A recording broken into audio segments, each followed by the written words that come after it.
بسم اللہ الرحمن الرحیم۔ ویلکم ٹو روحانی پرواز۔ روحانی پرواز میں ایک نئے وظیفے کے ساتھ آج ہم پھر سے آپ کو خوش آمدید کہتے ہیں۔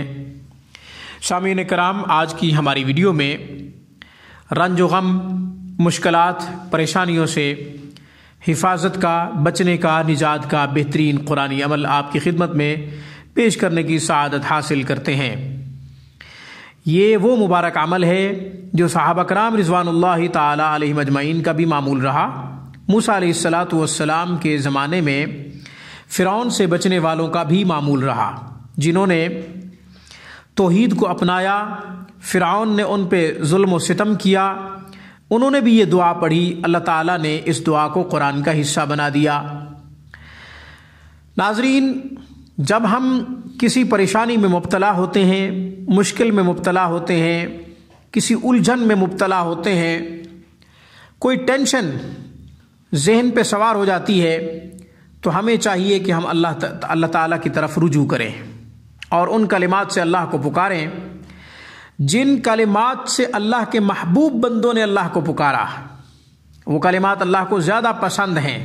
اللہ تعالیٰ نے انبیاء علیہم الصلاۃ و تسلیمات کی دعاؤں کو قرآن کا حصہ بنایا، یہ امت کو تعلیم دی کہ اس طریقے سے مجھ سے مانگا کرو۔ اسی طرح اللہ کے کچھ محبوب بندے جو انبیاء تو نہ تھے مگر اللہ کو اتنے محبوب تھے، پیارے تھے، ان کی دعاؤں کو بھی اللہ نے قرآن کا حصہ بنایا۔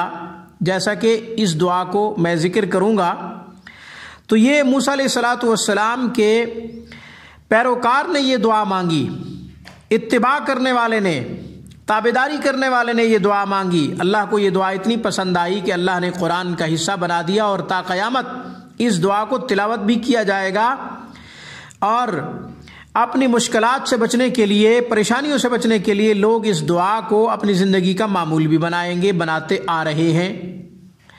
ناظرین، وہ دعا یہ ہے، پارہ نمبر 24 سورۃ مؤمن، اسے غافر بھی کہتے ہیں۔ آپ نے اگر کہیں لکھا دیکھا ہو تو اس کا نام غافر بھی لکھا ہوا آتا ہے، مؤمن بھی آتا ہے۔ تو اس سورت کی آیت نمبر ہے 44۔ اعوذ باللہ من الشیطان الرجیم، بسم اللہ الرحمن الرحیم، وَأُفَوِّضُ أَمْرِي إِلَى اللَّهِ إِنَّ اللَّهَ بَصِيرٌ بِالْعِبَادِ۔ وَأُفَوِّضُ أَمْرِي إِلَى اللَّهِ، میں نے اپنا معاملہ اللہ کے سپرد کیا۔ جب اپنا کام اللہ کے سپرد کر دیا، جب اپنا معاملہ اللہ کے سپرد کر دیا، اللہ جانے وہ معاملہ جانے۔ ان اللہ بصیر بالعباد، یقیناً اللہ اپنے بندوں کو باریک بینی سے دیکھتا ہے، ظاہری اعمال کو بھی دیکھتا ہے، باطنی اعمال کو بھی دیکھتا ہے، ظاہری کیفیات سے بھی خوب واقف، اندرونی کیفیات سے بھی خوب واقف وہ رب ہے، ایک ایک چیز کو دیکھ رہا ہے۔ فرمایا وَأُفَوِّضُ أَمْرِي إِلَى اللَّهِ، دشمنوں سے کوئی مسئلہ ہو، کوئی ایسی مشکل پیش آ گئی ہو جو حل ہونے کا نام نہ لے رہی ہو، تو اللہ کو یوں پکارا کریں۔ بعد نماز عشاء اس کو 313 مرتبہ پڑھیں، بعد نماز عشاء اس کو 313 مرتبہ پڑھیں۔ دشمن کثیر تعداد میں ہوں گے انشاءاللہ، اپنے منصوبوں میں ناکام ہوں گے، ذلیل و رسوا ہوں گے۔ اسی طرح کوئی مالی مشکل ہوگی، بیماری ہوگی، یا کوئی ایسی الجھن ہوگی جو سلجھنے کا نام نہیں لے رہی، اللہ اپنے فضل سے اس الجھن کو سلجھا دیں گے، مخالف اسباب کو موافقت میں تبدیل فرما دیں گے، مشکلات کو آسانیوں میں بدل دیں گے۔ صرف پکارنے کا انداز چاہیے۔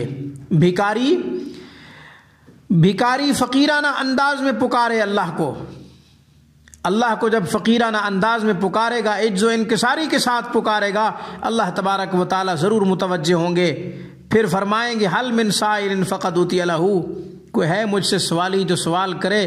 تو جب یہ سوال کر رہا ہوگا تو اللہ تبارک و تعالیٰ اس کی مدد کو اتر آئیں گے، اور غیبی مدد کے لیے غیبی دروازے کھل جائیں گے اور بے شمار دروازے کھلیں گے، وہاں سے مدد آئے گی جہاں سے اس کو وہم و گمان بھی نہیں ہوگا۔ تو ناظرین، آج کی ویڈیو میں بس اتنا ہی۔ درد دل سے اللہ کو پکارا کریں، رجوع اللہ بہت ضروری ہے، متوجہ آپ ہوں، کامل توجہ کے ساتھ آپ مانگیں، اللہ جل شانہ آپ کی طرف دوڑ کے آئے گا۔ حدیث کے الفاظ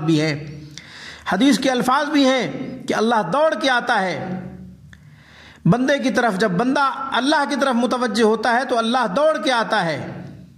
سبحان اللہ، ایک قدم بندہ اللہ کی طرف جب بڑھاتا ہے تو اللہ 2 قدم چل کے آتے ہیں اور اپنے بندے کی مدد کے لیے لبیک کہتے ہیں۔ سامعین کرام، آج کی ویڈیو میں بس اتنا ہی۔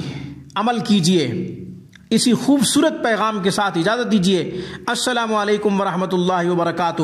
روحانی پرواز کو سبسکرائب کرنا مت بھولیں۔ Thanks for watching my video. اللہ حافظ، اللہ نگہبان۔